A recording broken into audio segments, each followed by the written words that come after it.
'Cause if the fish don't bite, it really doesn't matter. They're just bigger the next time you go. And if your lover's not with you, it makes it so much sweeter when you finally do go home. Hey, welcome to another episode of Bated Breath, where you get to play fly on the wall in a room full of women talking fishing. I'm your host, Jo Starling, and over the next 2 hours, we're going to quietly drop you into the clubhouse of the Women's Recreational Fishing League to listen in on a conversation we had with the very talented and vivacious fly fisher, Rebecca Bailey. Our adventure starts on the Skeena River in British Columbia, dodges wolves and grizzly bears to get to the 2023 Ladies World Fly Fishing Championships, all helping us discover along the way the answer to a very curious question: when does fishing become boring? Hello girls, welcome to our virtual league night. It's so great to see so many here, and a big shout out to our listeners who are joining us in podcast land. It's so great to have them here with us as well. Tonight's speaker is someone that I know is very well anticipated, because we have a really big cohort here with us today.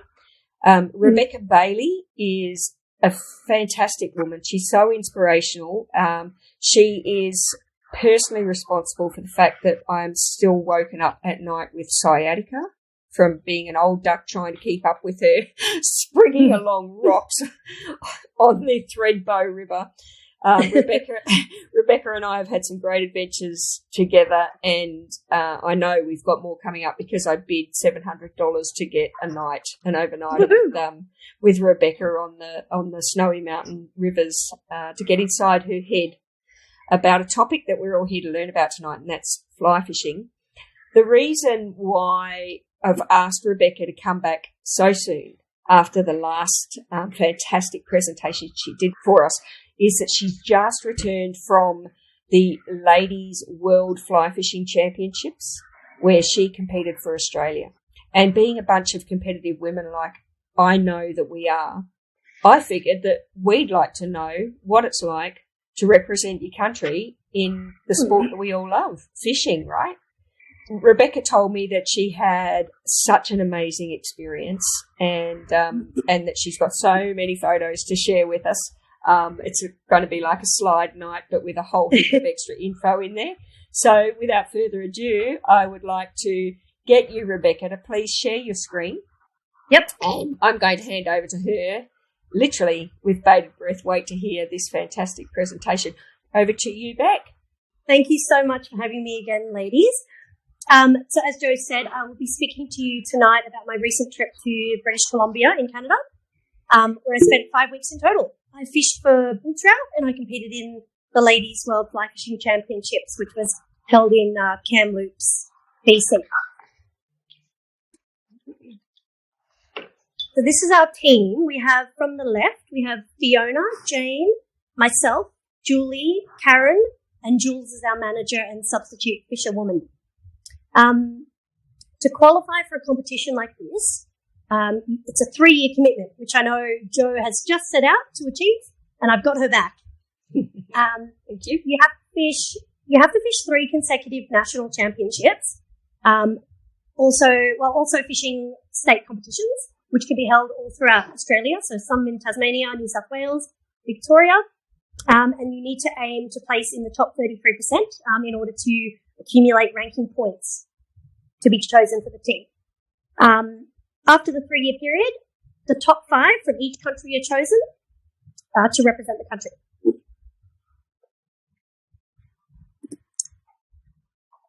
So the competition itself was about 11 days in total. So there's about 5 days of practice, 5 days of competition, plus the ceremony. And I was lucky enough to make a holiday out of it to spend 5 weeks. Before my trip, I messaged a local fly fishing guide on Instagram, as you do, and I reached out to book 2 days of guiding. Judging by his photos, he catches a lot of big fish. He guides clients out of a lodge as well.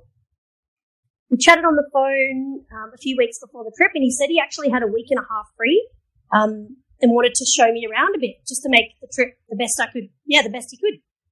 I was so keen since I didn't have a clue where to start fishing, but it was a bit of a step to, set out on a big adventure with someone I'd never met. But I trusted that, yeah, he likes catching fish more than killing women. So I said, let's do it. He did say it was a big trip, but I underestimated the extent of it until I was on map duty. He said we'd head up to the Skeena River, which I'm sure you've all heard about. It's famous for its steelhead. It's got Chinook salmon, coho, cutthroat, bull trout, rainbow trout, sockeye, everything you can imagine. And you've got basically a chance at a 20-pound steelhead at the right time of year. So, of course, we weren't passing that up. He also has a group of about 6 or 7 friends from all over Canada that group here every year, and they do a massive steelhead fish for a week, and I think that was really sweet. So we actually met up with them on the river as well and camped for just a couple of nights. So it was quite social. Nice way to ease into the trip.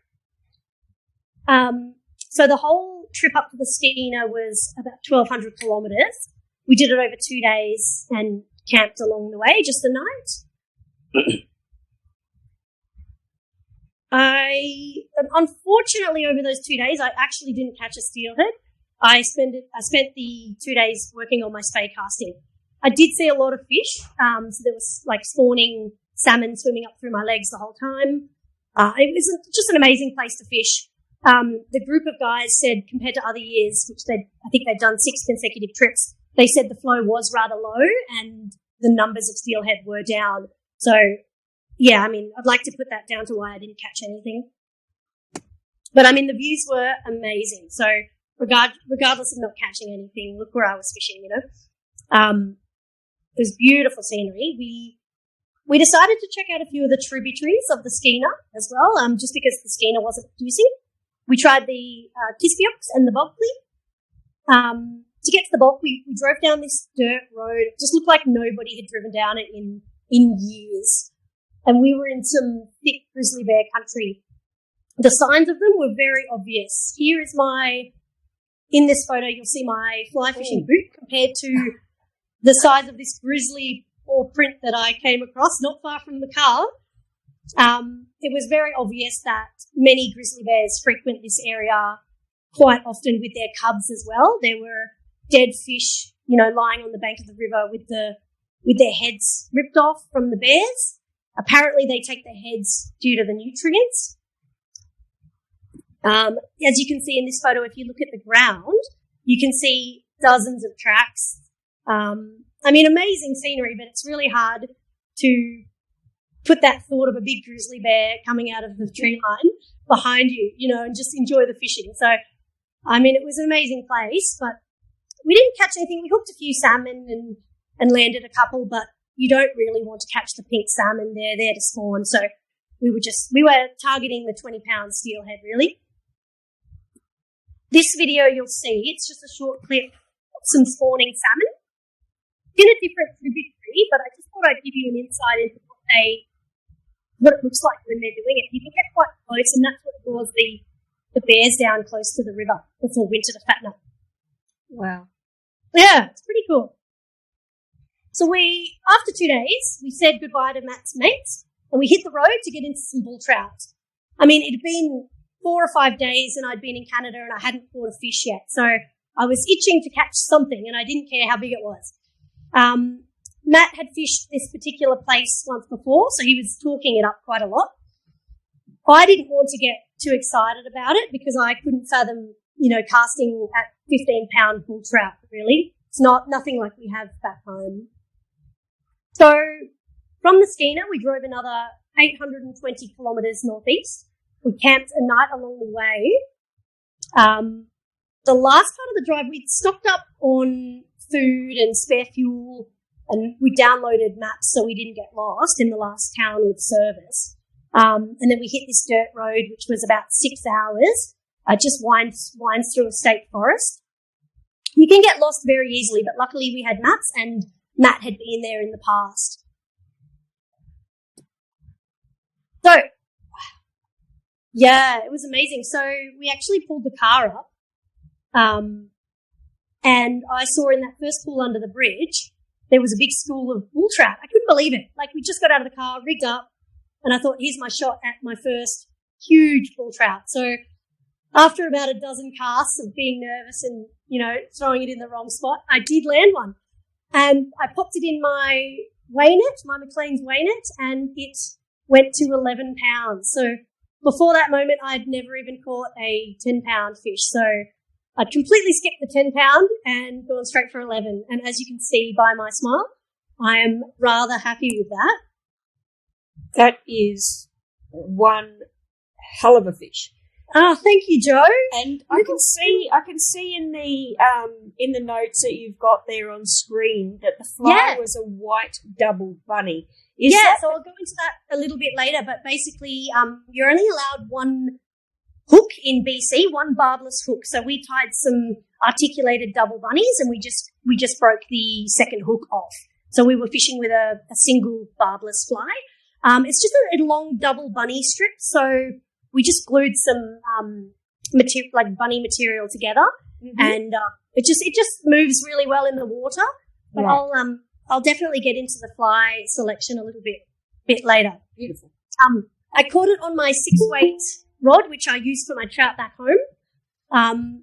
My Lamson reel and my Airflow six floating line. So with a 12-foot straight fluorocarbon leader. Can I interrupt again and just explain for those girls that are not into fly yet, and I'm going to put that yet in inverted commas because I know that the more we talk about it, the more the girls are getting really intrigued. But with that WF shortening there, I want to say that is weight forward, and Beck will explain that. And the 6F is that it's a 6-weight married, which matches with that rod that she's using. Yes. And floating is that F there. That's correct. So weight forward, it just helps propel the cast out, the fly line out when you cast. So weight forward, all the tapers in the front. It's a 6-weight floating line, which matches my 6-weight rod. And then I tied a 12-foot straight 15-pound fluorocarbon leader straight onto a fly. Yep. Cool. Yeah. No, it was similar to my trout setup back home. Yeah. Obviously slightly heavier line. And the fluorocarbon over mono is about its density as well and its capacity to float, correct? I believe fluoro sinks. Fluoro sinks? Yeah. I get them mixed only up slightly. every time. Every time. I think it really only matters when you're, finesse dry fly fishing. I mean, I prefer fluorocarbon. The fly I had was weighted anyway. It had, a bead head on it. So you won't notice the tippet at all. But when you're getting into the finesse dry fly fishing, I think a lot of competitive anglers might use mono for its floating abilities, but don't quote me. I personally just use fluorocarbon. Beautiful. Maybe that's rookie, but I catch fish, so hey, you catch more fish than a lot of the blokes. So the people who have been fly practice. fishing for longer, so we'll listen to you. We can play around with that when we do our fishing weekend, Joe. Yes. Is that a commitment that you're coming? 100%. Oh, sorry, that's yours and my fishing weekend. I thought we were talking about April. Oh, we'll get to that. But it's on the cards, Joe. I'm trying, girls. All right, so what you can see in the photo here is they're called a kokanee. I don't know if anybody's heard about them. I sure hadn't, but they're basically a landlocked salmon. They're bright red. They're absolutely stunning. But what I didn't realise is that the bull trout are feeding on these, and that's what allows them to get so big. So it was just amazing to see them in the river. You knew that the food source is there. So they're related to the sockeye salmon. However, they do not migrate out to sea. They're landlocked. They average about 26 centimetres in size. It depends on their habitat. These were not much bigger than your hand. So they make their way up from lakes into the rivers to spawn, and the bull trout follow them up to feed on them, and they wait at the river mouth just for an easy meal and collecting the eggs as they tumble down. So it definitely made our fly choice a lot easier. We just matched the size of the kokanee and the colour of the kokanee, and we stripped it really fast through these deep pools, and it just triggered the bull trout to chase. We did experiment with some large white double bunny flies as well, that seemed to imitate the kokanee flesh.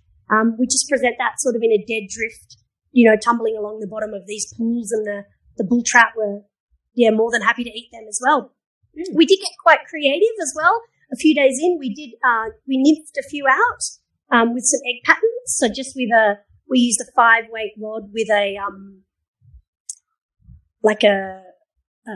tight line nymphing leader, and we had a weighted egg pattern. Once again, you're only allowed one fly, so we did cheat and put a split shot on the end just to get it down. We caught a few on mouse patterns as well, which was rather exciting. I got one on the surface. Wow. There's a photo in the presentation with my bull trout with a big rat hanging out of its mouth, but I'll get to that.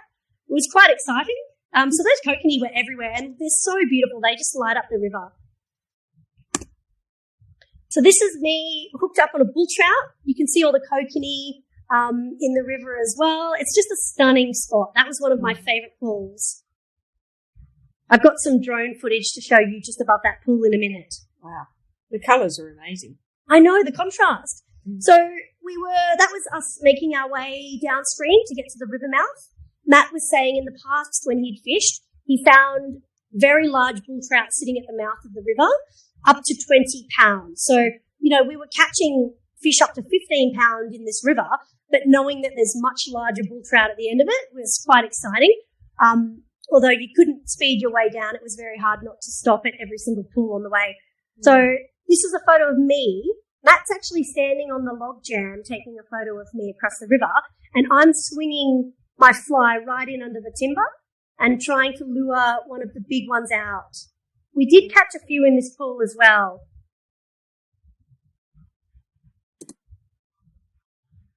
So here's a video of some spawning kokanee just as I walk past. They're spawning on those gravel beds. They clean the gravel and they make their reds on it. So careful not to step where the gravel has been cleaned. So that previous pool I showed you, here's some drone footage just above that of Matt casting out. You can see hundreds of kokanee spooled up and those big bull trout in the bottom. There's over 20 of them. So basically he's letting the fly sink a little bit and he's just stripping it and twitching it with some pauses. He does get an eat there, but nothing hooked up on that particular clip. We did, however, pull about a dozen out of that pool. Wow. When they do eat, you want to strip strike quite aggressively. Don't lift the rod until you feel the weight of the fish. So I obviously trout lifted a lot, but he was very disciplined in teaching me not to do that. After 2 days of fishing like this, I had to take my fingers up because they were bleeding from the strip strikes. I'm sure, chasing barra, you'd have the same, it's a good problem to have. I'm not complaining. But you cannot compare these fish to brown trout of that size. So after catching one of these bull trout, you release it and you watch it just go straight back into line. I don't know if you'd actually catch that same fish again, but if that was a brown trout, you would not see that fish for the rest of the day. Mm. Not to mention, if you hook a brown trout of this size, it's going to run you downstream so fast, you will be on foot for the first 2 minutes of the fight. So these fish tend to eat really aggressively, and they sit quite deep, thumping around in the pool. But they didn't tend to leave their pool. I'm not sure if that speaks for all bull trout, but these particular bull trout in this system, they didn't have to go far. That's really interesting. Yeah. So next is a couple of fly patterns that we use. So a red and white zonka, kind of like a bunny fly. That mouse pattern Matt actually tied on our road trip. So he tied it in the passenger seat. Okay. We did a lot of that on the way. It was quite cool. So that fly did catch a few fish for him as well. And that last photo of me is with a bull trout, which is not, one of the bigger bull trout, but it does have a very large fly hanging out of its mouth, which is a rat pattern. Ooh. Can I ask a question about that rat pattern? Yes. You said that it was twitched along the top. Yes. So what material was that one made out of that helped it float? You can kind of see in the middle photo, he's used a big foam rectangle piece. So that foam actually keeps it afloat, as if the mouse's head is just above the water. but the rest of the body was below the surface with the tail wiggling. So I guess that would imitate a mouse quite well, I guess. If it's in the water and it's swimming, its head and torso might be just out of the water, but most of its body would be below the surface. So, we cast it out with our floating line and just twitched it over the top of these bull trout we could see in the feeding lane, and it was just amazing to see them explode on the surface. I did take some drone footage, but it just didn't come out as nice. You can see there's a lot of bushfire smoke around, and just the lighting wasn't quite right. But it was pretty amazing to catch them like that. Well, we got quite creative. I think the girls would remember in the lead up to the Worlds, we were talking about the fact that where you were fishing in Kamloops was 3 weeks before you got there. It was on the world news with the incredible bushfires. Yeah, even a week out, people were still evacuating the towns close to the venues, and we were just really worried it might be postponed or cancelled. Either way, I was going. Yeah. And that was all. I mean, I felt sorry for everybody that was affected by it, really. Fishing competitions, nothing in the scheme of things. We've had our bushfires, so we know what it's like. Absolutely. On the way in, we did drive past a forest fire, and we sort of stopped and we discussed the risk of it. And knowing that there's so many roads in and out, there's a lot of natives in there as well if we needed any assistance. There was no wind. The temperatures were quite mild, so we decided to just push past it. Yep. It was a little bit crazy in hindsight, but, I mean, we lived. Yeah, we lived. Yeah. Crazy trip. It was crazy. I'll skip to the next slide here. This is just a few more scenery shots of the river we were fishing. Absolutely beautiful. 15-pound bull trout just sitting in these pools with nobody around. The only people we saw were a few natives. They'd stop, every car would stop and make sure you're okay, you haven't broken down. But I think they were also very curious as to what you were doing there. It is very remote.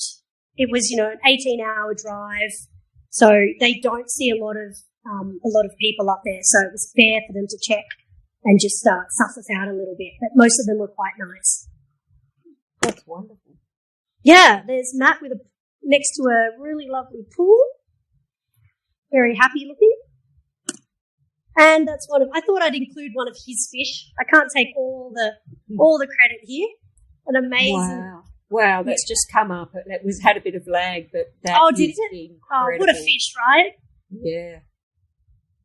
Yeah, it was. We stopped using our weigh net pretty early on. I don't want to brag, but it did max out at 14 pounds on a few fish, and we just decided we didn't want to lift the fish out, of the water like that. They were bent up in the net a bit, so I think the best handling practice is to, almost not use a net, just because they don't fit. I think that's a really fair call, and I can only imagine. I mean, if you're walking that far, right, you don't want to be carrying a net that's big enough to comfortably hold a fish of this size. No, is that what you would consider was a 20-pounder? No, I think this one would have been around the 14. Wow, can you imagine the 20-pounders then? Yeah, I mean, that thing is longer than his arm. I mean, I'm just guessing. It could be 14, could be 15, but yeah, we definitely caught larger than this. Wow, that's incredible. We broke off on larger than this, but I'll get to that when we reach the river mouth. Cool. Can I interrupt with a question from the crew? So Rose is here, and Rose is coming to our Learn to Fly weekend in April, which we're really looking forward to. And Rose wants to know that when you're deciding to target the bigger fish when you're fly fishing, do you simply up the size of your flies? Not always. So for that particular species, the bull trout are very aggressive. They do prefer to eat a bulky, meaty fly. So our trout back home in Australia, even the smallest size 18, 16 nymphs will catch the largest fish. We have brown trout, rainbow trout. It's a bit of a misconception, the bigger the fly, the bigger the fish. With this species, it's just the aggression, really. But as I said, they ate a egg pattern. not consistently, but they did manage to find a small egg pattern drifting in the current. Yeah, it's just about presentation and, making sure that your fly is where the fish are. They'll eat, they're not that selective. They're opportunistic and, they'll eat an array of food. So yeah, I wouldn't worry too much about that. Excellent. And Helen wants to know if people eat these large trout. They do. We actually ate one. We ate a smaller one. We didn't take anything of this size. But after the second night, we thought we'd bring one back, pan fry it on the fire, and we made a fish head soup. And I can tell you firsthand, it was delicious. Fish head soup? Well, yes. I don't know how many of the girls here tonight have ever tried that. I have not, but we added herbs. It was just amazing. We added veggies in there, so much flavour. Well, it's a flavour. Like I'm visualising, although it is a freshwater fish, but my mind's immediately going to like a bisque type. That stronger gamey flavour. Yeah, like slightly fishy, but really pleasant. Yeah. I mean, we didn't want to waste anything, and given we were camping, we were quite limited with how we could cook it. But we didn't waste any of it, and it was we took a 4-pounder, which was a baby, in comparison to this. But yeah, like I don't know if people target them to eat, but they are delicious. They're definitely delicious. Good to know. And there's no shortage. The natives definitely catch them. They go down with their spin rods and they'll just take a couple to feed the family, and that's it. They're a great food source for the native people. And are these ones native to Canada? That I don't actually know. Yeah, it'd be interesting to look into. No, definitely. Yeah, I went over with the goal to catch as many different species as I could. Species that we don't have in this country. But it quickly turned to I want the biggest fish. And these aggressive fish just captivated me really, and I was so driven to just catch a very, very large fish. I did try with other species with not much success. Yeah. We eventually got down to the mouth. So here's a short drone clip of just what the river mouth looked like, and it was just amazing. We stayed here until the sunset, catching bull trout after bull trout. So it's just remote forest, as you can see. There's only a couple of log cabins along the river, which the natives live in. We stood on this gravel bed, as you can see, with the current curving around it, and we just cast into the depth. You just let the fly sink down and strip it quite quickly back. There were bull trout of up to 20 pounds in there. We definitely broke off on more than 2 or 3 of them, on 15-pound leader. So they were in there for sure. They just feed on all the dead kokanee and the eggs that drift down out of the river into the mouth.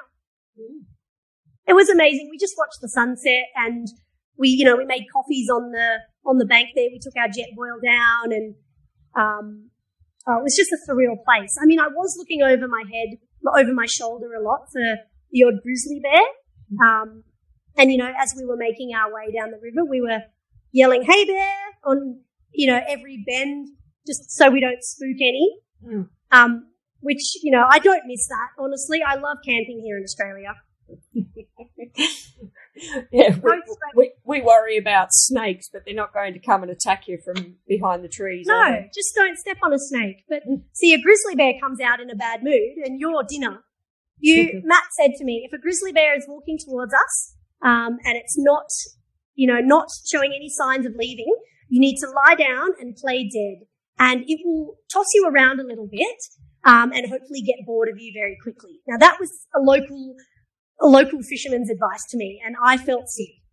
I'm feeling sick just thinking about that. Yeah, so with the brown bears, the black bears, the locals treat them like dogs. They'll, yell at them, "Hey bear," and they'll typically, slink off into the bush. But grizzly bears, they're on a mission, and they're at the top of the food chain. If they want to walk up to you or walk past you, they're coming, so we definitely saw tracks of them, but no grizzlies for that trip. We did see a lot of bears, though. I counted 8 bears in the first week and a half being up here. Mm-hmm. Yeah. That's like a Territorian with crocodiles, although, they get rather blasé about them, but at the end of the day, if you Totally. really drill down, the terror is still there. Yeah, So, Jessica wants to know if you carried bear spray. We did. We had bear spray and a bear banger. It's funny. It was meant to be honest at all times, but the amount of times we just misplaced it, it's just so silly, but The hell you is really a bear banger? you need to have it on you at all times. And What's a bear banger, though? A bear banger is like a mini flare gun, kind of the size of a large pen. You attach some, like an ammunition in the top. It's just like a flare.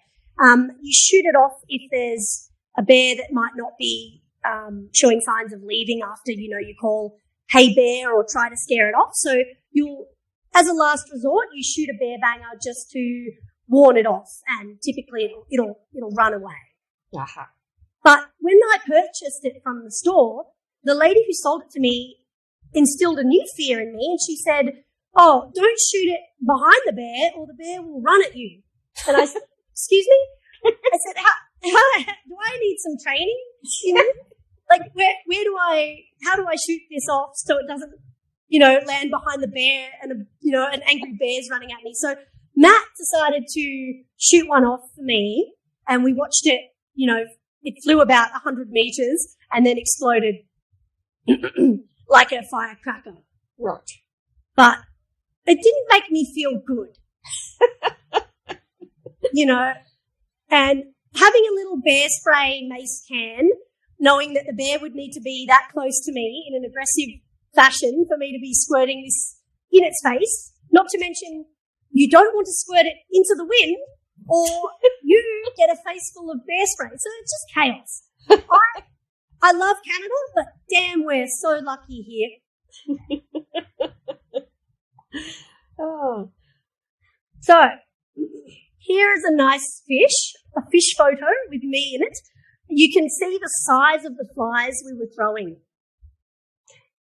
Yeah, well, having come through this visual journey with you today helps me understand that photo more. I did see this photo on Facebook, and I was wondering what on earth made you throw that crimson red big fluff ball out there. But now that we've seen the coconut, I understand. The coconut, yeah, you're kind of, yeah. I mean, it is a little bit distorted and spread out in the water. It maybe looks a little bit bigger in this image, but still a very large articulated fly where we cut the second hook off it. But yeah, you can just see where our tributary flows down into this main river, which then flows down into the lake where the kokanee live for most of the year.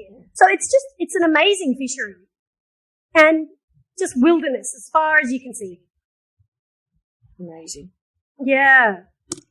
Another one, just on the gravel bed, just next to the drop off there. Fish after fish. If this doesn't make you want to go to Canada and call Matt, I don't know what does. No. So Nikki wants to know what size hook was the one left. Yeah, it was like a saltwater 1.0, I think. 1.0? Yeah, okay. Yeah. And we crimped the barb. Yep. But I mean, that egg pattern we used was a size 14 jig. Wow. So, yeah. So, I mean. So for those that don't know, a size 14 jig is about as it would fit on your fingernail, your pinky fingernail. Yeah, right? Pretty well. So, and barbless. For Rose wondering about the big fish. Yeah. It's a myth. Yeah, that might explain the difference. I mean, trout just do have incredible vision, which is why creeping up on them as if they're wascally wabbits is really important because, yeah, you just can't stomp up to any stream.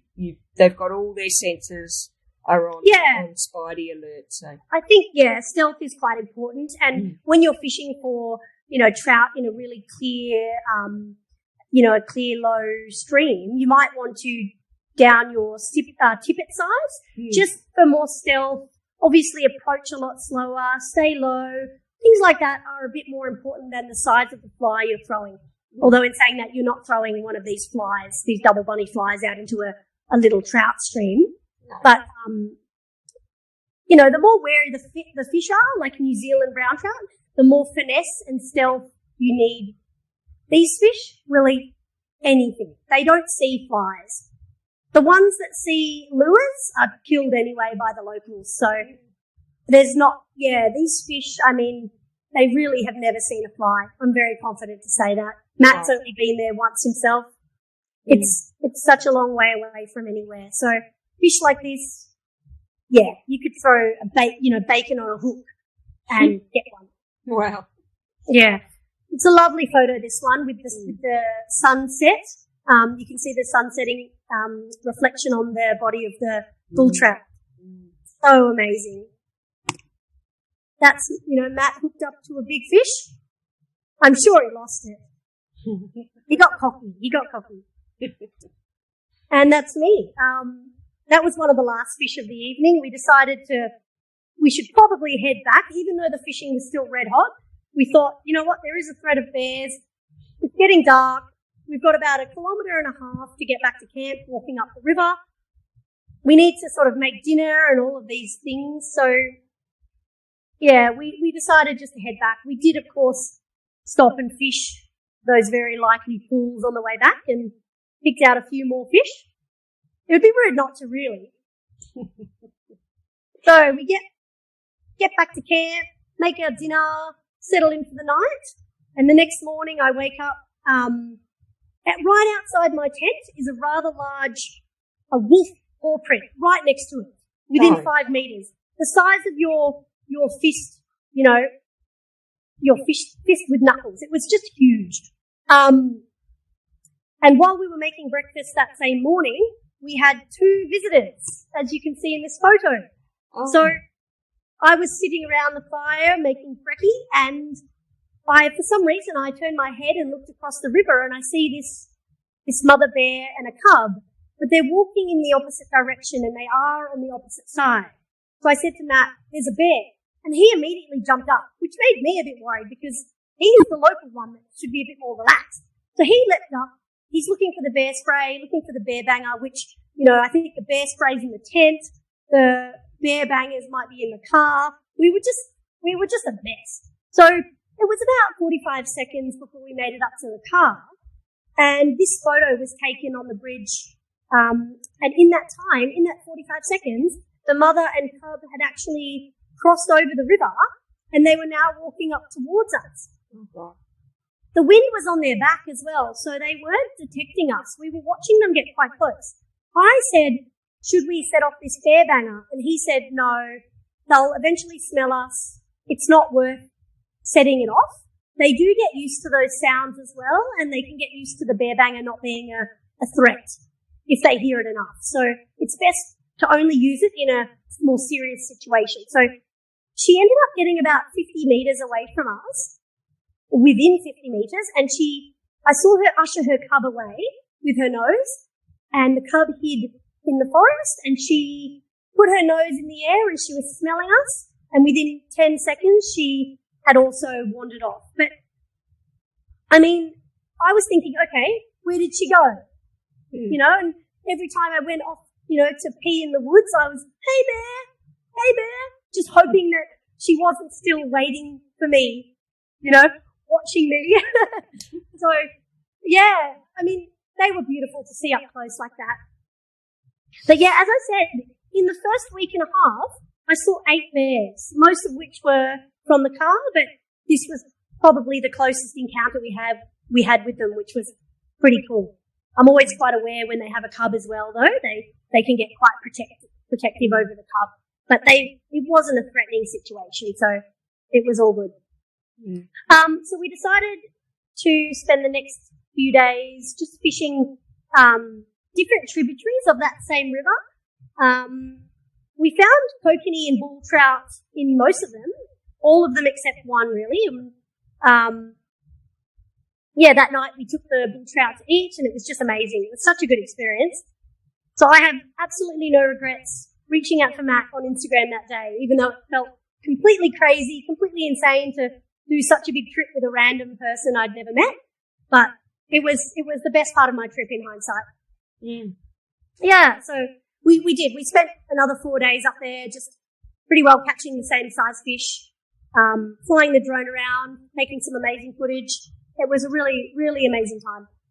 So yeah, after 4 or 5 days, I unfortunately needed to head back into reality and not unfortunately, but I mean, I was having such a good time. I thought I better go and check out this competition. It's just a small one.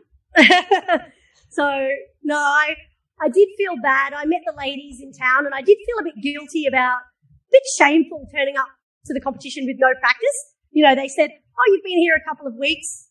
You know, where have you been?" And I said, "I've just been slaying some PBs. I don't know what to tell you, but I have no idea what our rainbow trout and our white fish will be doing." So, but that was okay. We had another 6 days ahead of us to practice as a team. So I wasn't too worried. And they were definitely in awe of all my photos.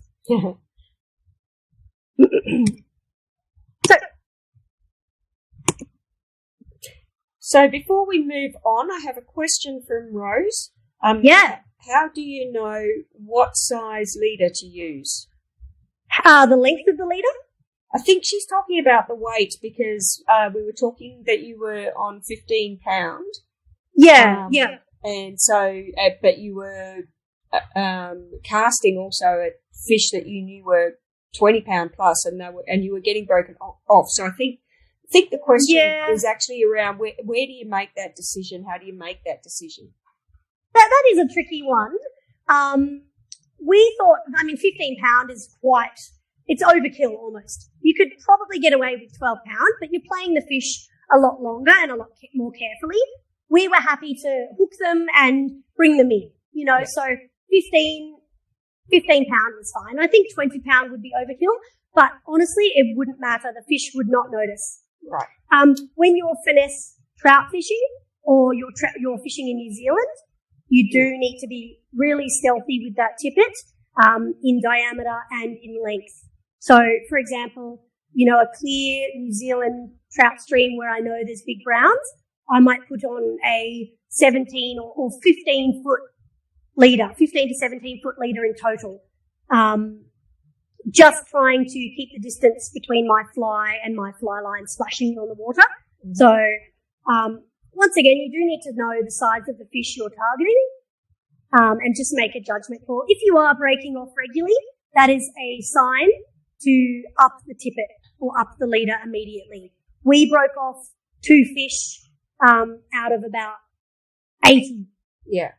So, yeah, that 15 pound was more than enough. And I'll just note that Matt broke off 2 fish, not I. So men do typically go a lot more heavy-handed than us women. Yeah, that's a fair comment. Yeah, so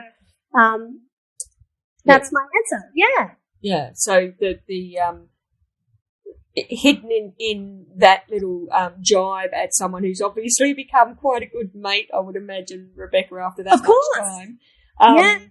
Is the soft hands. If you've got a big fish on and you're dubious about the weight of your leader and whether it's going to do it, is soft hands. Let the rod do its work. Keep the bend in the rod and absolutely. And we let to the fish. We let every single fish run, just with the rod up.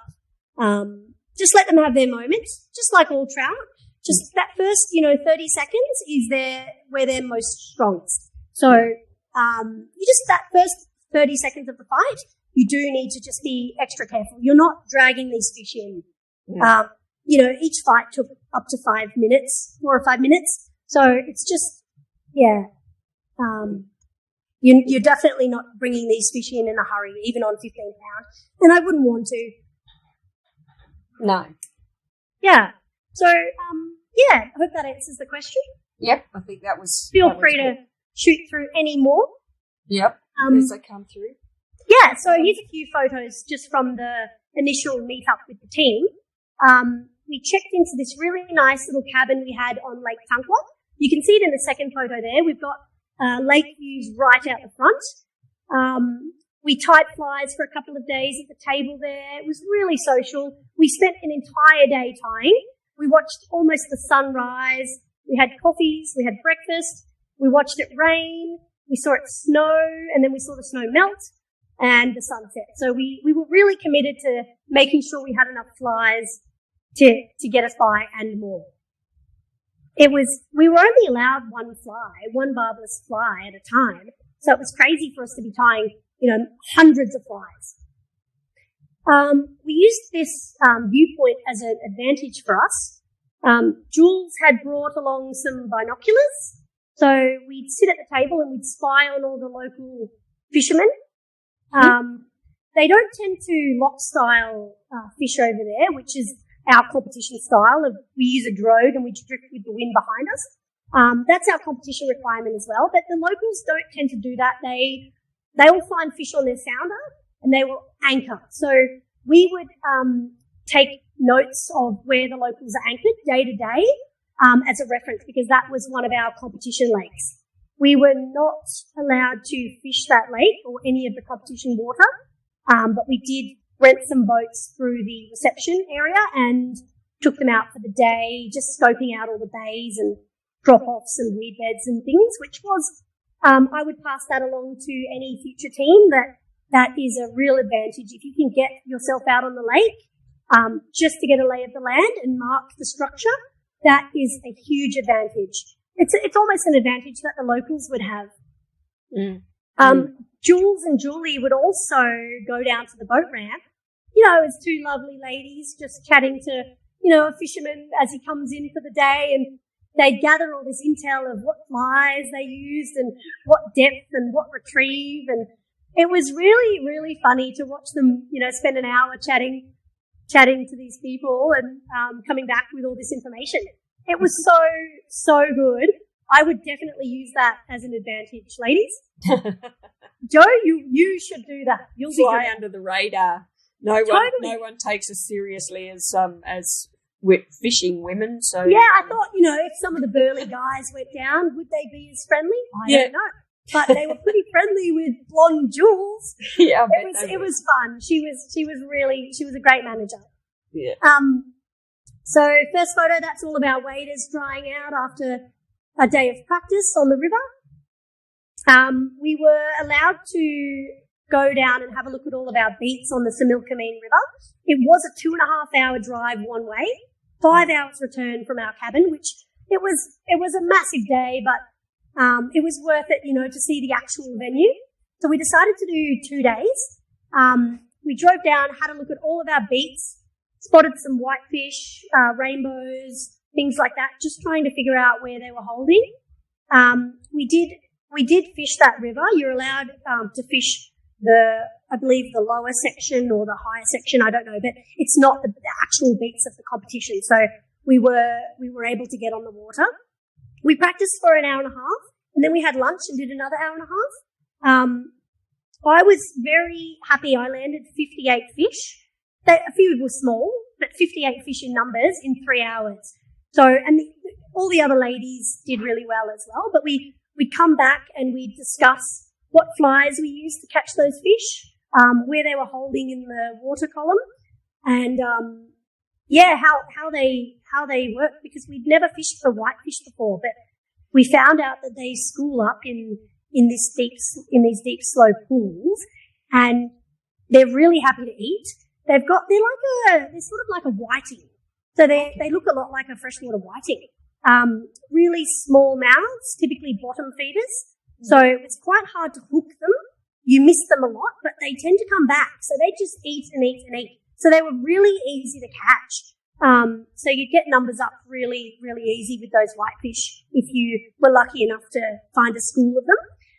And I soon discovered that you could, catch 8 or 10 out of a pool and then change your fly and go back and catch multiple more fish. So they were a real advantage in the competition, having whitefish in your beat, because they were just so willing to eat, and they reset so fast. So you release them and they can reset in 5 minutes according to locals. So that was really interesting. Wow. Yeah, so we came back of an evening and we discussed what flies worked. We put our top 5 or so flies into a team box, as you can see on the bottom there. My row of flies is the second from the bottom. I've got 6 patterns in there. They're actually in order of my preference as well, from left to right.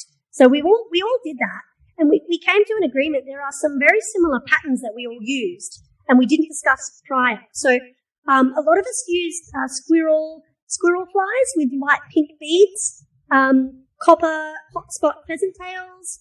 I preferred the caddis. There were a lot of caddis around, and I found that swinging the caddis in the current on a dead drift below you was really, really successful as well. So that was a really a good idea to have a team box. I believe they did it in the previous competition as well. So whoever thought of that it just helps you. It just opens you up to sharing with the team, which is what it's all about, and opening up with all of your techniques and secrets and things. So back home, our competition layout is not designed to share, which is pretty unfortunate. And, after doing this, I've come back with a new lease on that, and I'm very much willing to share what flies I used, even mid-competition. And I think that would be really beneficial if we can all get our head around sharing a bit more. It'll help the team dynamic, because you look at the team, the Czechs, for example, they are like a family. They are so united as one. We just cannot compete with that mindset yet, but we will get there.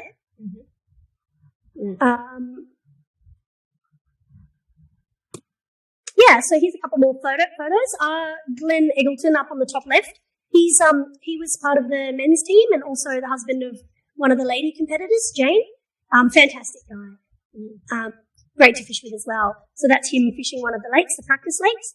The next, we've printed out some maps here on the top right. We printed one of each lake, one of each venue, and we would go through and take notes and mark where, say, the local fishermen were anchored, where we knew there were drop-offs and weed beds, and what flies were really good. Just speaking to local anglers, they'd give us some tips as well on what flies to tie on. We didn't have any confidence in flies to begin with, but we thought at the end of the day they are trout, they're rainbow trout. A lot of them are stocked and we can catch them. So you need to just remain positive that you know how to catch trout back home and they will eat. So present it right and they will eat. So we soon discovered that our 4 competition lake venues were all so different. Some were freshly stocked with rainbow trout just due to the fish kill over winter, and some had a lot more wild fish, a lot more wary fish. So there were going to be a lot of adjustments day to day with the fishing. It wasn't just, one technique for the whole comp. It was figure it out as quick as possible, and then you would come back and pass that information on to your team as somebody in your team would be following your rotation. For me personally, I had Karen Brooks following my rotation. So we would share as a team, and I would then personally focus my intel to Karen, who would be fishing it the very next day. Although it would be obviously beneficial to everybody. But as you know, with fishing, the conditions change day to day. And a lot of the time that information I had passed on to the team and on to Karen, for example, where the fish were, where I found them in good numbers or what depth they were, it just wasn't the case on the day for her. So as I said to the team and myself, just take it with a grain of salt, take notes and listen. But on the day, you do need to figure out what to do and how to catch the fish given the conditions, and the wind was changing. It's just fishing really. So we'd, in the meetings, we'd just discuss all different techniques, and we'd come up with some new patterns to tie as well, just to practice with before the competition. It just gave us some confidence in the locations as well, and the flies in our box. I would recommend that future teams do that as well. As far as the maps though, I would recommend we might print off better maps, and Karen did agree with me on this as well. Maybe I did get a glimpse of the USA teams maps, and they were topographic maps.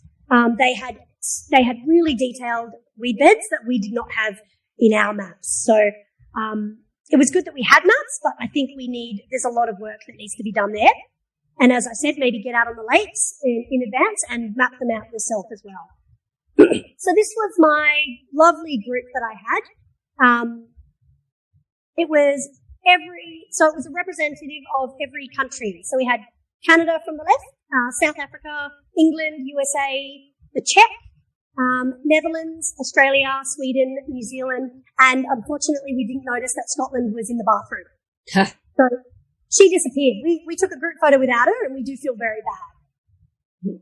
So with regards to this photograph, there's also an explanation here about, what is a group and how does that play to how does that impact you as a team member and all the others? Yeah, totally. So you never fish with your Australian teammates at all, only in practice.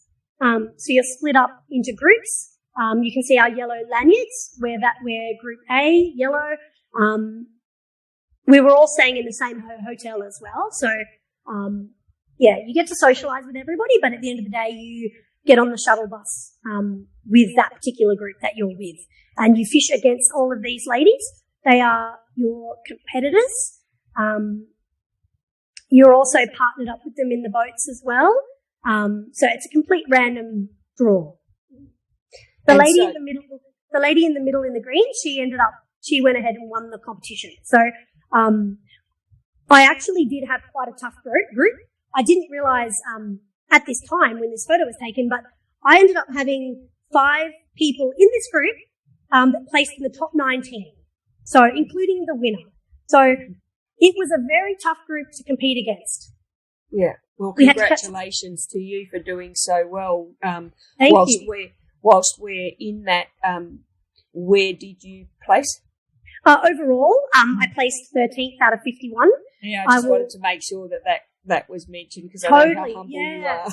Yeah, well, the next few slides will explain that a bit more, which you might feel a bit sorry for me. But, I'm really happy with how I did and how I fished and the way I performed in a team environment. As I said, we don't typically share anything here. It's just not part of our competition culture, which does need to change. It's certainly part of WRFL, isn't it, girls? That will definitely assist you in the future, Joe. Yeah. But the thing is, you also need your team on the same page with that same mindset. So it's very difficult. It can be very difficult if you're not all on the same page of sharing, working together, keeping a steady mindset, staying focused, all of these things throughout the whole competition. You have to elevate your team and drive your team. I think you would be great at that, Joe. Well, I think that girls generally are really good at it, and certainly the culture of the league is certainly one of sharing, because we're trying to fast track to get us all up and make up for the many, many years that fishing really wasn't part of our culture or gender offering. So sharing is the only way to do that. And if that means that we're all going to make better candidates for Australian teams, then go us. For me, meeting all of these women from all over the world, they're so passionate and they're such good anglers. It's such an amazing environment. I would recommend anybody aim to compete on this level. The friendships you make along the way, the connections you make. I've got connections in Montana, USA. Shout out to Tess. Czech, of course. They're all so amazing. So friends for life, really. We do need more women coming through the sport in Australia, but it is not something you can rush. We all know. None of my girlfriends would pick up a fly rod and compete in the next 3 years. It's not going to happen. We need to look at women who hunt, women who spin fish, bait fish, who like the outdoors and camping, and inspire them. Yes, and that's I think the whole concept of being able to represent your country doing something that our cohort loves so very, very deeply is puts a whole new level on this, because the WRFL is about fishing as a sport. We're not about dangling, we're about angling. And so every single one of us has our own version, our own competitive spirit. We've made the decision to take this further. And so I think any one of us is a candidate for taking up competitive fly, if the fly bug bites us. And I think that's bared out in the number of women that have jumped at the opportunity to come along to our Learn to Fly. Yeah. Weekend. I did. Yeah. Yeah, I mentioned that, the sharing culture is not in our state competition fishing. However, I do not mean that it is not a welcoming environment. If you walk up to any one of those anglers and you say, hey, what fly, can I ask what fly you used or what line you might have used? 9 times out of 10, truly they will tell you. It's just because we're not open about it, but it doesn't mean we're secretive. It's a very, very welcoming environment, and Jo has experienced that herself. And it's a big step to take. I remember my first competition, it was a huge leap. Even though I could catch fish, I just didn't have the confidence in my mind. Once you get going, you realize it's so social. It's just, you learn so quickly, and you're fishing with the best. So I do recommend just coming along with myself or Jo and just trying it. There's no harm in that. You can do one and you're done if that's what you wish. But I think you'll really be inspired, and you'll have a lot of fun. Yeah. Even if you just want to come for a fish and a barbecue, there is no worry. There's no requirements. The day before the actual competition started, they draw the beats, so you learn your rotation. I was called to fish my group was called to fish the river up first. And I was so happy because you really don't want the river last. Nobody wants the river last because the fish have all been touched up. 4 other people have fished your water. They've seen every single fly under the sun. They've either been hooked or caught. So for me, having that river up first was a blessing, and I was very happy to get it out of the way. I had caught 58 fish in 3 hours in practice. I was nervous. I knew I had to catch 30 fish to even place well. So it was a lot of pressure. But I was just happy to get the river out of the way, really. So 6:30 a.m., the whole team you can see here are driven 2.5 hours to the river. You don't actually find out what section of river you're fishing until the bus stops. It stopped and they called USA and Australia. We jumped off. We assessed our water. We were pretty happy with what we saw. We're fishing against each other and we're fishing on rotation. So, test fish beat 2 and test fish beat 3 and I had beat 4, and we rotate after 1 hour and a half. So we did agree that our water looked good, and then we split up and we met our controller. I had a really nice young lady controller. She was pretty cool. She was really keen on getting into fly fishing as well. So I was happy to kind of show her how it's done as well. Can I ask a question, babe? Yeah. On your screen, are you seeing your river? No. Okay. I'll click to that because I've actually got a video of my beat. Okay. I thought I'd just leave it on the screen because the video will stop after 20 seconds and then it'll be ugly. At the first glance, the river did look quite fishy. It had some riffly runs, and that's where I'd found small rainbows in practice. I don't actually have a photo of my beat to show you right now because it was a competition and I was not thinking about grabbing my phone out or anything, but I did take a video at the end. So I'll just describe it. It had some riffly runs. The water wasn't any deeper than sort of above my knee. I wasn't too worried about that because I'd found rainbows in the fast, shallow water in practice. You get 30 minutes. You get to walk your beat and set up your 2 rods. I set up a single nymphing rod, which is a European style, technique. And I set up a single dry fly rod, which I hadn't used in practice. I knew it would be all nymphing. So I'd set it up just to have it ready just in case there was rising fish. So I jumped in my water, the buzzer went off, start fishing. I was 30 minutes in and I had not hooked a fish. It was mentally getting to me. Like, I was very surprised. I'd caught so many in practice. I put myself at ease. I knew it was quite early in the morning. There wasn't very much sun on the water. So I thought, you know what, the fish haven't fired up yet. Just keep fishing. I glanced down and I could see Tess below me. I noted that she wasn't walking back and forth with the net. I only had a quick look. I didn't want to focus on that, but I thought it can't just be me. So I kept fishing. 1 hour in, and I had literally just finished fishing the best piece of water in my beat with not one single touch. I could not believe it. I was internally freaking out, but I knew I had to just look for one fish. You know, I woke up that morning and I knew I had to catch 30. And, you know, with 30 minutes to go, I was looking for one. I couldn't believe it. I rotated through about a dozen flies, all the flies that I'd used in practice. I'd even rotated through my confidence flies, you know, just in case I'd had the river up last. I had all these lead-wrapped, you know, natural pheasant tails with no flash, all of these things. I tried everything just to see if I could trick one fish. Before I knew it, my session was up. I was in shock. I knew I had another hour and a half to go. I had no idea how Tess had gone below me, but we rotated. So now I had 30 minutes to assess that piece of water that Tess had just thoroughly fished. I also re-rigged my rod to put on some fresh flies, some fresh tippet, all of that. So 30 minutes went by really quickly. I didn't know how Tess had gone in that first session.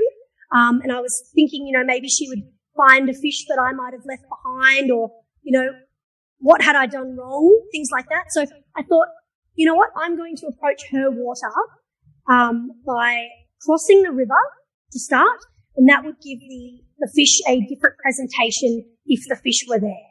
So I thought that's quite a smart technique to do. You know, if it's the last session and it's been hammered, you might cross over just for a different drift. You might also find fish that particular angler might not have reached. So I focused on some of the deeper, slower pools where she might not have fished as well. I didn't know where she'd been or how thoroughly she'd fished. But yeah, after another hour and a half, I sadly ended up with a blank. I could not believe it. So this clip here I filmed it at the end, and I thought, I'm going to show people, because the water itself looks quite fishy. You know, you would look at that and think, I would fish that. There are trout in there. But I'm telling you now, there was not one single fish. And throughout the entire competition, with 5 anglers having fished it, not one fish came off that beat. Wow, that's incredible. Including the gold medalist Czech angler. Wow. She's fantastic. She's won gold medal for Czech, and she did not find one single fish either. So that is my piece of water there. As far as the eye can see, that covers both of my beats that I was given. So it's really not a lot of water, but you'd expect, you know, a few fish in that. And quite sadly, there was not. So, yeah, I said to my controller, like, I'm sorry, I don't know what to say to you. I really hope you take up the sport. I gave her a dozen flies, and I promised her that those flies do in fact catch fish, even though I had not proved that in front of her. But it was really lovely to meet her, and I left. So we met back at our pickup location. Tess, I could see, was in tears. So Tess was from USA. She just rotated with me, and she's crying. So I knew immediately that we had just finished with the same result. So I put my arms around her. Some random man gave us 2 beers, and we drank them and just cried. It was quite a sad moment, you know. She'd come all this way on a road trip herself, and to blank first up was not a good feeling at all. And same for myself, having both of us had done so well in practice, and to be given you know, a bad piece of water, which is just luck of the draw. It just was quite crushing, really. But I mean, there wasn't much we could do. We jumped back on the bus and we picked up all of the other anglers, and we found there were actually quite a few blanks. 6 out of 10 blanks, in fact. Wow. You know, the bus is driving past all of our beats and we're looking down thinking, how could it not have any fish? We did pick up the check angler at the bottom and she had caught 31, which was great and I was very happy for her. And that told us immediately that the fish she told us they're whitefish with a few rainbows and they are located in the really deep over your head slow pools, which unfortunately most of us did not have. That river was quite low for that time of year, and it just didn't have the holding water that was desired. But, I mean, it lit a fire in me to do really well in the lakes. Mm. Can I interrupt? Yes. So, Bridget, can you pop your microphone on and just ask that question direct to Rebecca? Oh, hi, Beck. Hi. The water level on that beach, obviously what you just said, did it play a big part with no fish and maybe the weather? Does it play a part in that sort of type of fishing? It was quite windy. It was 37 kilometre-hour winds, which is not ideal nymphing conditions. It doesn't allow you to be in contact as well as you would like. But to combat that, I put on 4 mil tungsten beads, which are the maximum you can fish. I even had a double wrapped tungsten fly as well, and another fly that had 2 tungsten beads. One of the beads was concealed with material, which is part of the rules. So I was definitely in contact, and it was very safe to say there was no fish. Okay. The water level definitely played a big part. You know, over the few days, we learnt that the fish were in the deep water and we did not have that in our particular beach. So it was just luck of the draw. Bad time of the year. They've just come out of a drought. It was just an unfortunate event, really. Yeah, I was going to say, does that rely on, so I've never been over there, does that rely on the water melts from the ice to flood and then create pools over time? Yeah, I guess glacier melt and heavy rain. Yeah.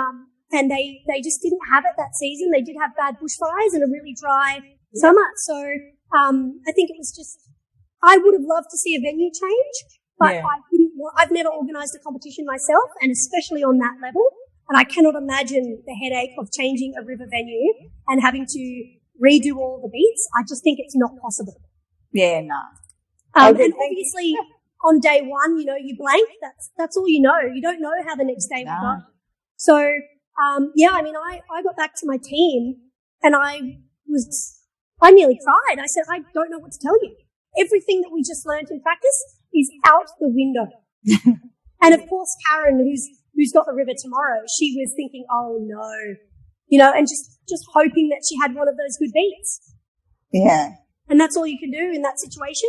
There's always a bad beat. That bad beat might only produce 2 fish for the session, but it's just unlucky to get a bad beat. Unfortunately, there were more than 6 bad beats in this. Well, there were 6 bad beats in this competition. So the odds were against you. Yeah. I just said to myself mentally, I said, you need to do well in those lakes. I couldn't actually get my head around the scoring system. Tess was saying things like, it's all over. And I said, it can't be. It can't be all over with that. So we said to each other, let's fire up. You know, let's do really well in those lakes. And I think it was almost an advantage in hindsight, to have that river up first because we were so driven and, driven to come back from that bad session. Whereas people that had the river on day 3 and day 4 didn't know what was coming. Well, had an idea, but were hoping that they might score one of those good beats. Yeah. That would have been a little bit mind-numbing. I could imagine how you feel, to have no fish would be like. Look, half an hour in, I thought, because that's massive. Yeah, half an hour in, I thought, okay, no. I can't. There's fish here. I haven't fished the A water, but with half an hour to go, I'd fished every inch of it, almost, every inch of the good water. So I was very satisfied. I'd covered every part of that river in practice. Not in practice, in my 3 hours. Yeah. And I mean, as I said, it never produced a fish. So it wasn't just me. I'm happy to say that because I do not have the confidence to say there are. But on day 5, I said there are no fish in that river. For sure. Yeah. So Rebecca, from a competition perspective, your mindset at this point in time becomes probably the most important asset or your greatest threat, right? Exactly. You cannot let that get to you. I did see it get to others, as the competition went on, but it's such a mental game. As I said, I don't know. Once I came off that river, I said to myself, you need to do well in those lakes. So that was a fire that lit in me. Yeah. But for Tess, I mean, she's breaking down. She's in tears. I thought she won't come back from this. But she ended up in 7th place, and I'm so proud of her. I mean, and Canada placed 3rd over, USA placed 3rd overall. So I was very, very proud that she carried her team like that and did really well in those lakes as well. We became besties for sure. No, that's beautiful. So skip to the lake. So next day, this was actually not the next day. Sorry, this is session 4, but it is the most memorable day of the competition for me.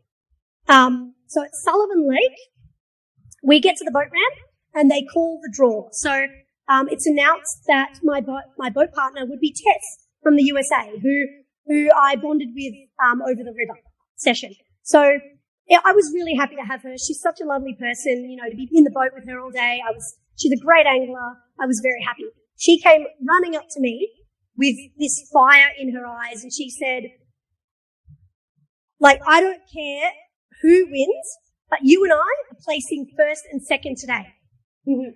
And I said, yes, we are. So we went off and we strategized in private. We brought our maps together of the lakes, which is where I saw that my map was definitely not as advanced as her map, which I then passed that information on to the team. But we plotted and we strategized. We basically worked out, instead of taking an hour and a half each, which you are allowed to do, you're allowed to take control for an hour and a half each, and the other person has no say in where you go during that period. You get your hour and a half. But we decided, let's work together. We're both fishy people. Let's just move and move and move. And we spend 15 minutes or 20 minutes at each spot and we will cover water. We were given our boat driver. He was fantastic. His name is Jeff. He turned out to be a current competitive angler himself.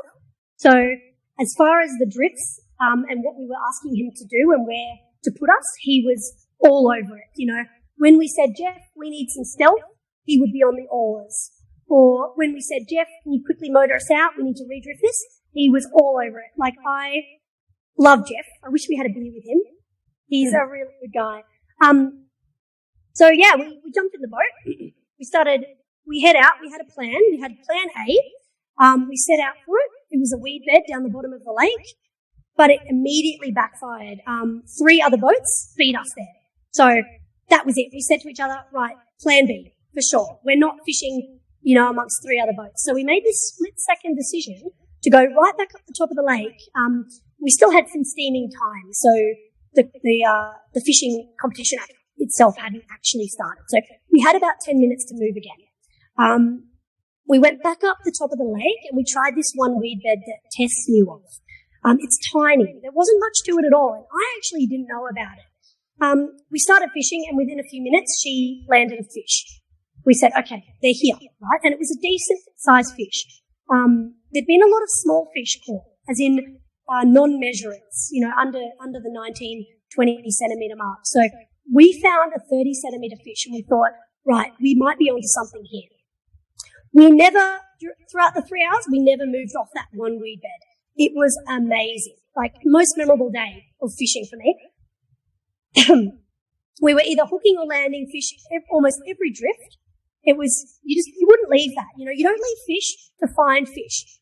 Even though we hadn't seen where the Czech angler had gone, we hadn't seen where the Canadian girl had gone, we were worried that they were on some pretty serious numbers as well. But we said, you know what, we won't move and we'll just fish as best we can. I ended up, after the session, I ended up catching the most fish. So in the bottom right there, you can see the score of the day. I caught 7 fish, which was the most out of everybody. I was super proud of that. Tess, however, caught 6 and beat me on size. I was still very happy with that. I wasn't complaining. We got back to the boat ramp, and once we realised we'd done it, we placed first and second like we set out to do, was just one of the most elevating feelings I've ever had. We'd fished so well together. I was really hoping I'd have her again, honestly, and I'd fish with her any day. So we celebrated around the fire with a hot chocolate, coffee, and some cake, and it was such a nice day. These are some of the flies I used. Just some damsels. I had a lot of success with them, and they do work really well back home as well. Especially that chartreuse feed for Canada. I don't fish a lot of chartreuse here. I might change that going forward because it works so well over there. I usually opt for like a copper or something a bit more natural, but that was probably my favourite fly, the chartreuse feed Shrek, for the entire competition. So these are the individual results for every person in the competition. I was really proud of my whole team, Australia. We all placed in the top half. So, I couldn't ask for a better team. Myself and Tess had come back from a blank. I placed 13th and she fell into 7th. I was absolutely stoked with that result. Like, to come back from a blank and place 13th you can't complain,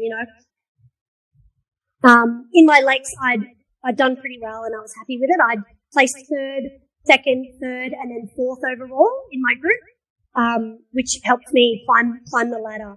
After day 1, I think I was 28th place or something like that. So it was pretty hard to look at that score. We just learnt so much, and we'll contribute so much information and knowledge to bettering future teams. We'll be passing on, everything that worked for us, everything that didn't work for us. For example, upping our map game, working a bit better as a team, and keeping everybody driven and focused and positive. Because as you said, Joe, it's a real mental game, and I had no idea of that before going in. It's my first international competition, and it's 5 days is a long time. With 6 a.m. alarms going off, and you're having meetings after the competition, and tying flies, having dinner, and it's all over each day to day. So they're really big days, and to stay motivated and get a lot of rest and sleep was crucial. After every single day, I had a bubble bath, and I think that really helped me. I soaked in a bubble bath with some wine, and I just chilled out. That was like my half hour to just debrief mentally. So the team don't know that. That's private, but maybe you could adapt that. I think it helped a lot.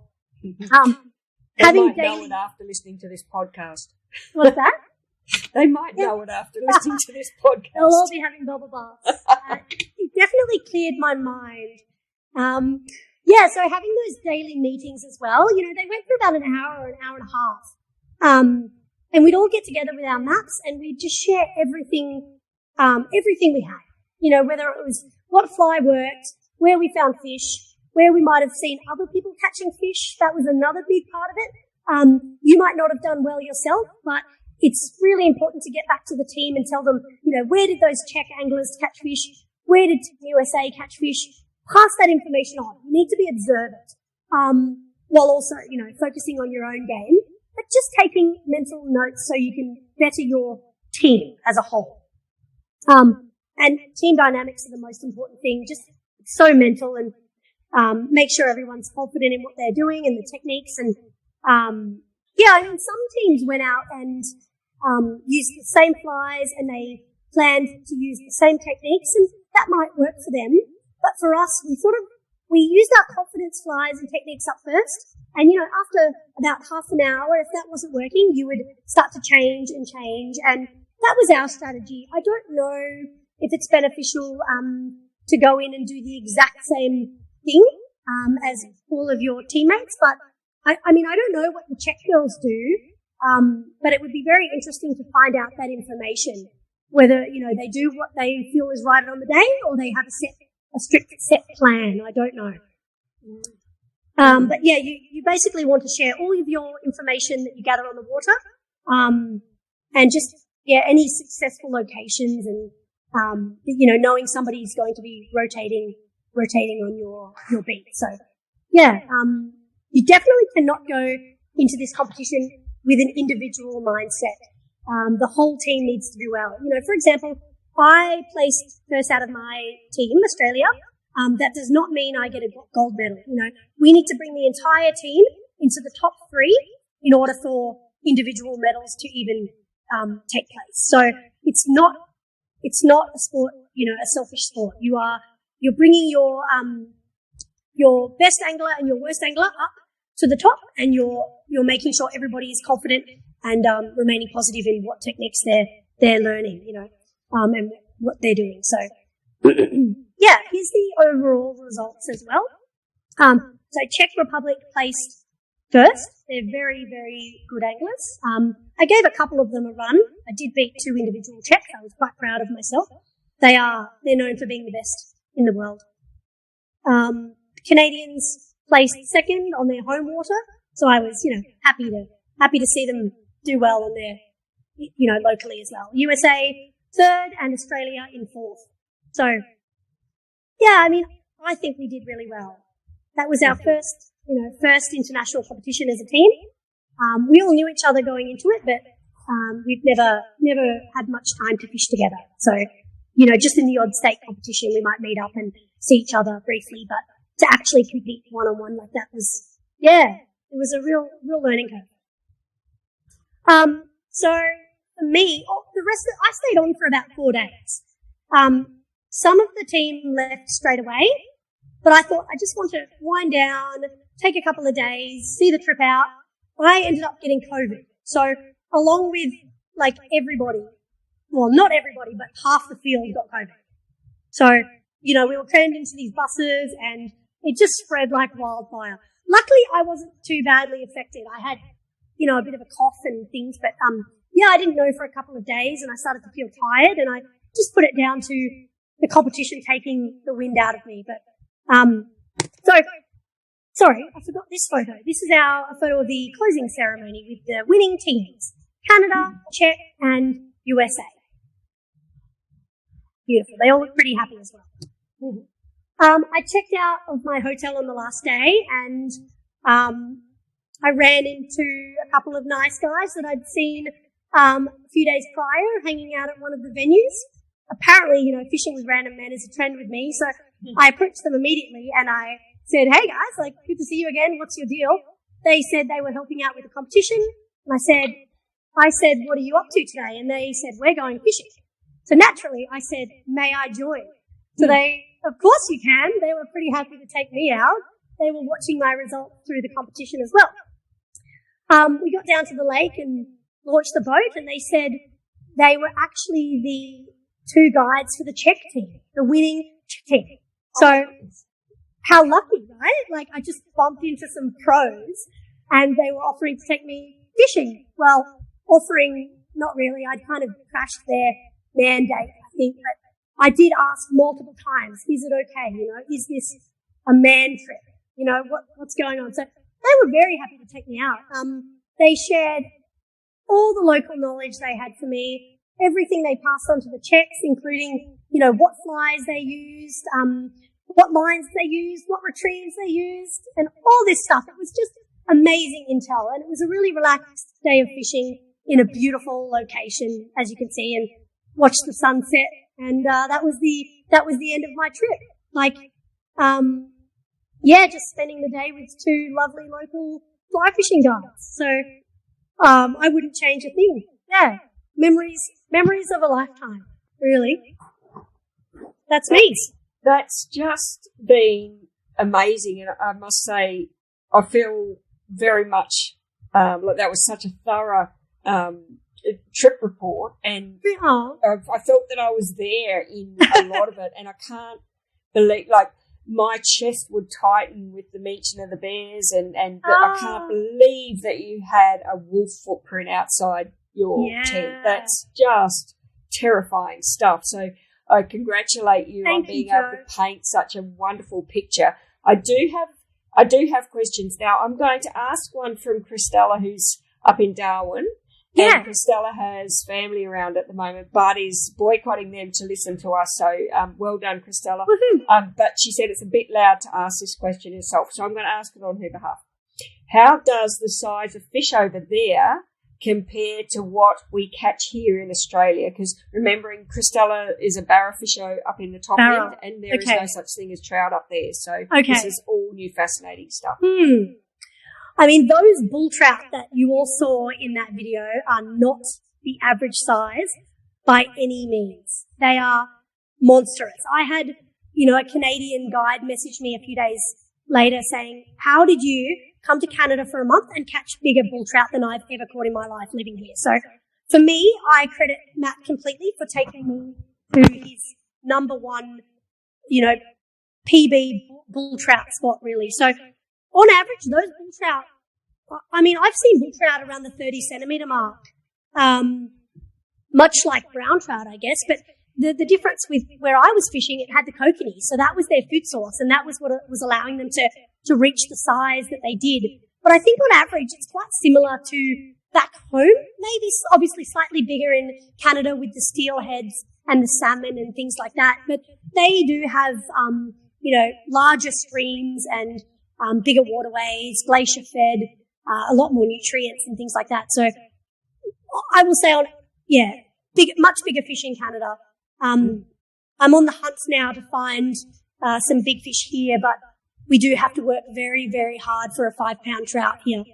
So what I can tell you, having heard what you've explained there with the kokanee that are feeding on the bull trout that are feeding on the kokanee, having that much richer protein, are able to grow to 100%. The massive sizes, and that is the same explanation that is given to the consistently larger and fitter trout in Lake Crescent up in the steppes of Tasmania, because that particular lake has a population of its own golden galaxids, and those fish get to feed on the galaxids, and so therefore do the same thing. They bulk right out and become 10-pound fish within their lifespan. So that's that fishery that's the one that, I don't know if you remember, but that's the one that and its twin lake Sorrel were infested by carp.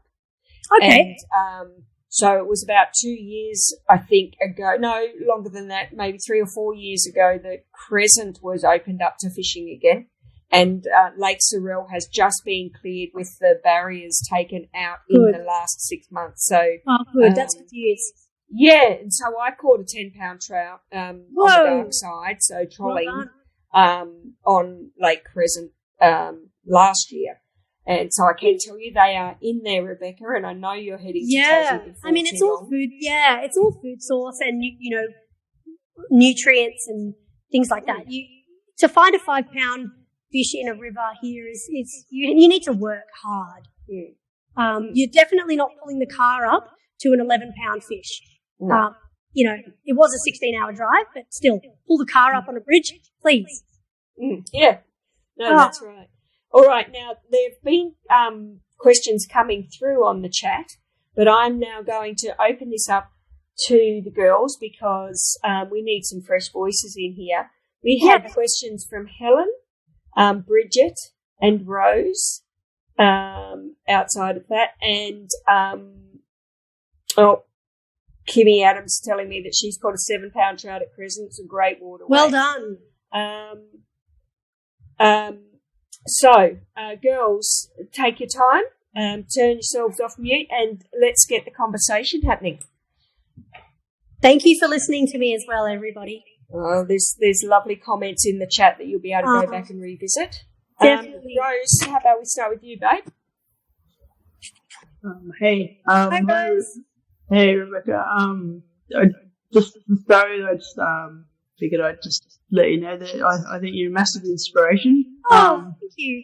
I think, I love that you're collaborating really well and you're, changing the conversation and not, keeping secrets and, getting people to share the knowledge rather than, every man for himself or every woman, thanks, Rose. as the case may be. Super important. I think that's incredible. I was just wondering, how long have you been, fly fishing for? Fly fishing for 11 years, but for the first 7, I was not good at all. I can admit that. I was 19, I bought a fly rod from my cousin's friend, who I had no idea where to start. I ended up buying an 8-weight, which is ridiculous in hindsight. I should have just joined a club and got some information and somebody to take me fishing, but here I am with an 8-weight trying to catch trout.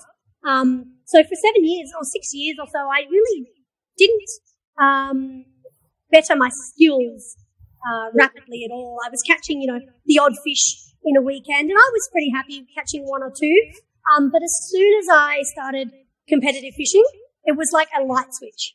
It went from 1 or 2 fish in a river to 10, 7, within a year or 2. So I highly recommend if you're the type of person that wants to get better and quite quickly, highly recommend do a competition. Even just for a year, you will learn so much just for your recreational angling. I definitely want to improve. I've had a lot of inspiration from Jo. She's incredible. If it wasn't for her fly fishing journey, I would never have met the Women's Recreational Fishing League, really. There you go, Jo. You should be very proud.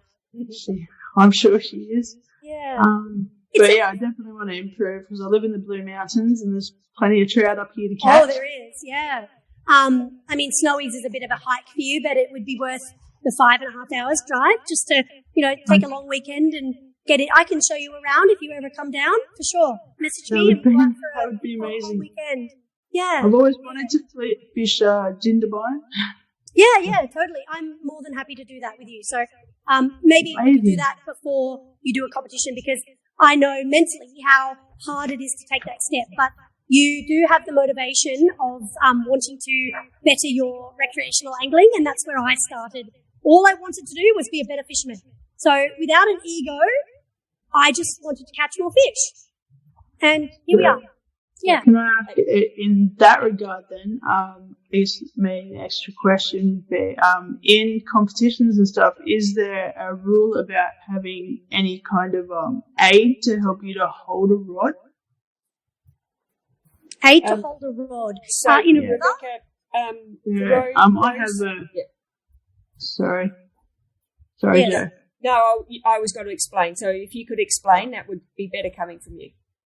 So I have RA. I have rheumatoid arthritis. Yep. And it affects my my hands. Okay. Quite badly.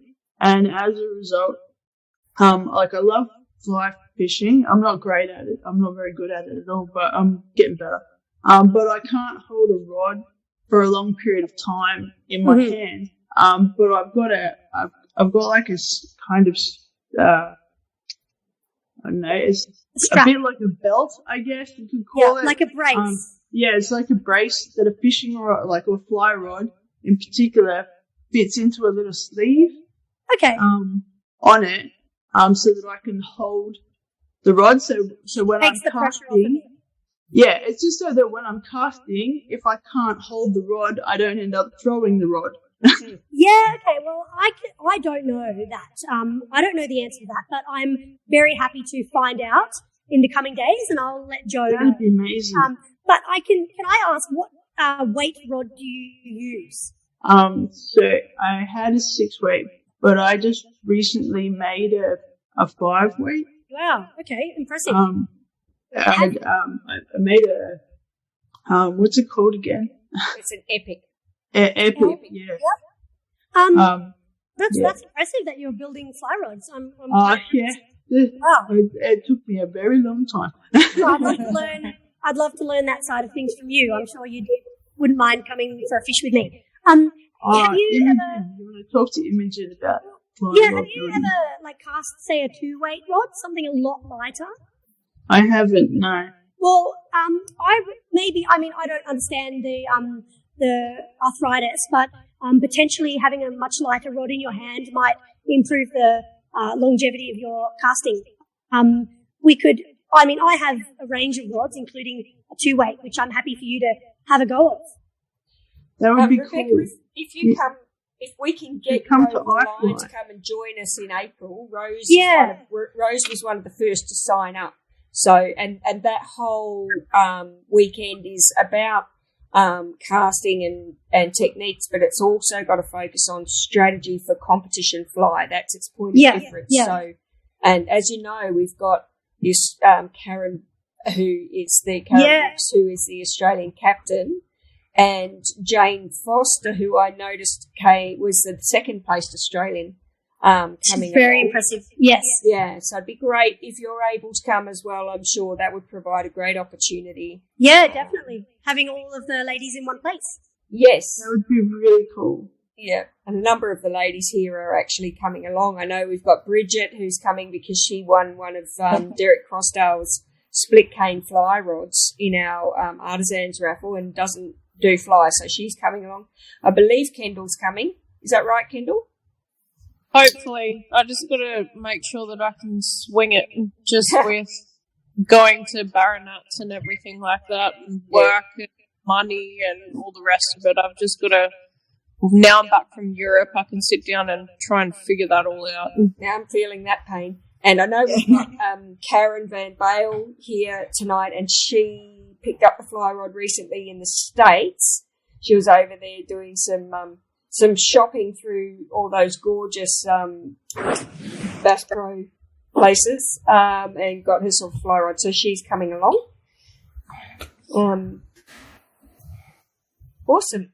Yeah, we'll talk, Joe. Definitely. Sounds Yeah, amazing. so we've got to try and find a way to get her over the line. Maybe if everyone can send her flowers or flies to Rebecca, we might get her over. And No, don't do that. the other question that Rose did have was this your first international comp?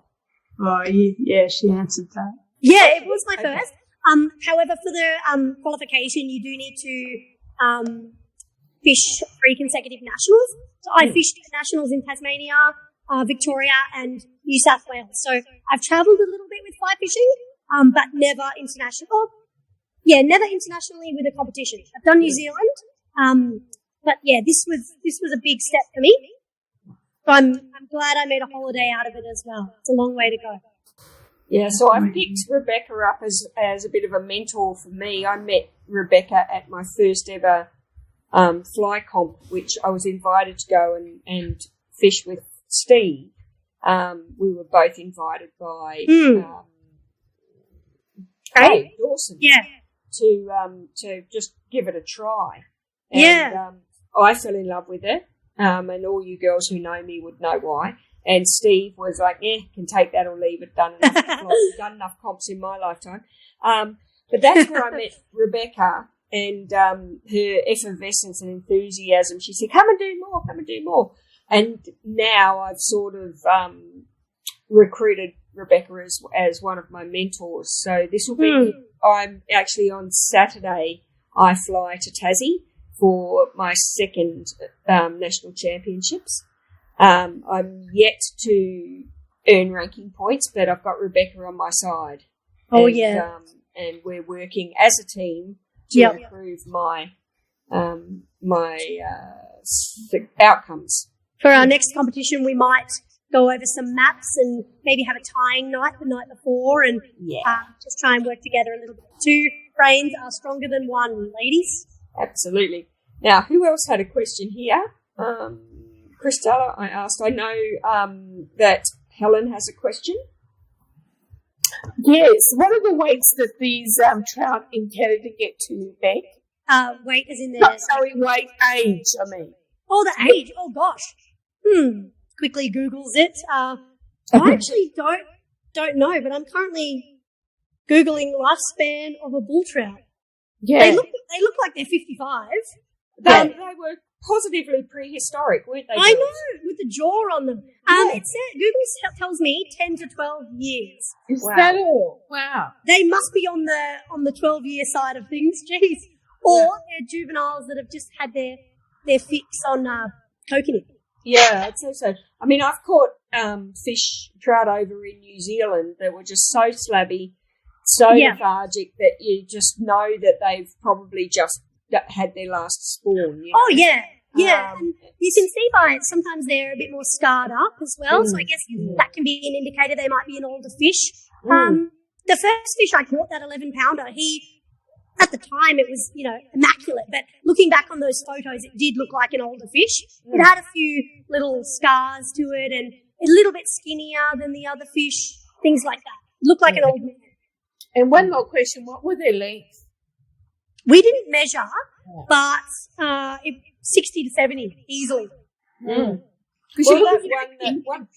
One of the ones that Matt was holding out looked like it was longer than his arm. That's what I mean. We did not measure, and I'm guessing they've got to be they're bigger than 60, 65. I'm really guessing. I don't know, but they were huge. How long is a 15-pounder? It's huge. It is. But comparing it to kingfish and snapper and that. Oh yeah. Bigger. Kingfish I've seen like rat kings. They were much, much, much bigger than a rat king. Didn't fight as hard as a king, but I've never caught one. Any ladies keen to trade a trout trip for a kingfish trip? I can take you kingfishing trip. Yeah, I saw Kendall come alive then. She's like, oh, that sounds good. There's heaps in Botany Bay and Port Hacking. All right, don't give away all our secret locations, Kendall. I'll be in touch, Kendall. Yeah. Yeah, Kendall's up in Coffs Harbour. Oh, I'll drive. That's awesome. Any more questions for Rebecca before we switch over to giving away some prizes? You're just a legend. Woohoo! Oh, thanks, guys. I love you all. That was just such a fantastic presentation, Rebecca, and I can't thank you a lot. I learned heaps. I'm sure the other girls are even more intrigued now about fly fishing itself, but also the prospect of bringing the added challenge of competing with anglers. I mean, it's hard enough as it is. I reckon I must have started fly fishing possibly around the same time as you did then, Rebecca, and still consider myself very much a novice. It's a lifetime journey. There you go. Yeah, it's very much a lifetime journey, and anyone that you speak to, it doesn't matter how good they are, they still stick their hand up saying, I'm still learning. Oh, the best anglers are the ones that are very willing to listen to anybody. You can learn something from everybody. Absolutely. Something. Yeah. Absolutely. You never want to close the door to learning. Learning new techniques. That would just become boring then, wouldn't it? I know.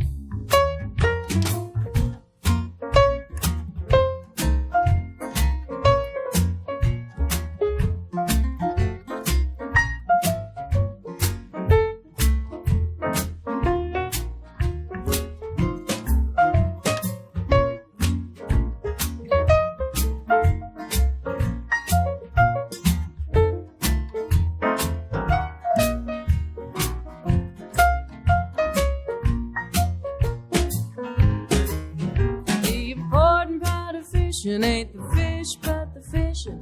Important part of loving is the love.